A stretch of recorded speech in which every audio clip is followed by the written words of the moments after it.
Now, this is an important work, and let me ask you a question. How many of you read Polycraticus by John of Salisbury? No? Okay, you're in good company, because no one ever has. I've done hundreds and hundreds and hundreds of these meetings, and I've only had one guy ever raise his hand, and the only reason he read it is because his regimental officer made everybody in the regiment read it. And I told him I want to meet that guy.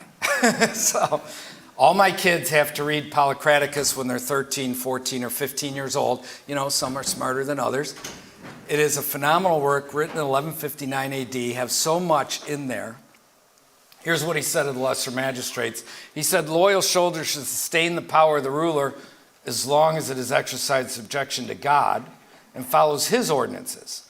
But if it resists and opposes the divine commandments and wishes to make me share in its war against God, then with unrestrained voice I answer back that God must be preferred before any man on earth. Extremely important, right? And that should be our attitude too.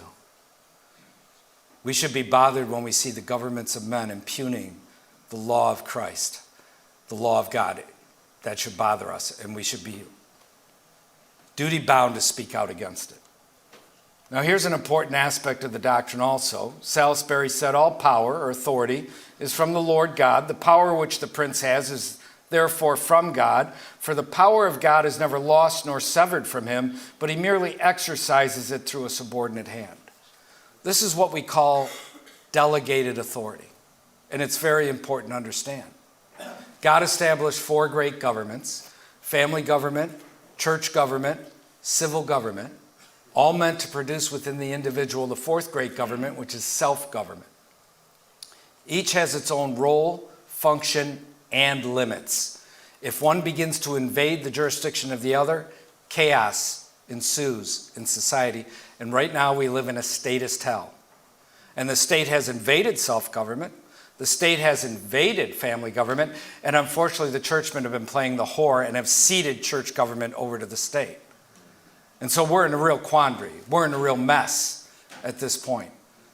Anyone who possesses authority in family government or church government or civil government, the authority they possess is from God and it's delegated to them. Therefore, they have a duty to govern according to his rule. If they abuse their authority and begin to behave lawlessly, then they are to be opposed in their evil. That's the duty of the people. And I've always been amazed how people agree with that when it comes to family government or church government, but when it comes to civil government, they think, oh no, we ought to obey no matter what. So in my book, I have an appendix on Romans 13 to show you that it does not teach unlimited obedience to the state, because it does not. And I exegete the passage to make that clear, and I hope it's a blessing to you. And you don't even have to get the book to have that appendix. You can go to our website, defytyrants.com, defytyrants.com, and we have it right there so that you can share it on social network, email, and other things with friends, family, pastors, and others, because this comes up all the time, and it's one of the biggest hindrances of people to stand against lawlessness and evil, is the belief that Romans 13 teaches unlimited obedience to the state. It does not.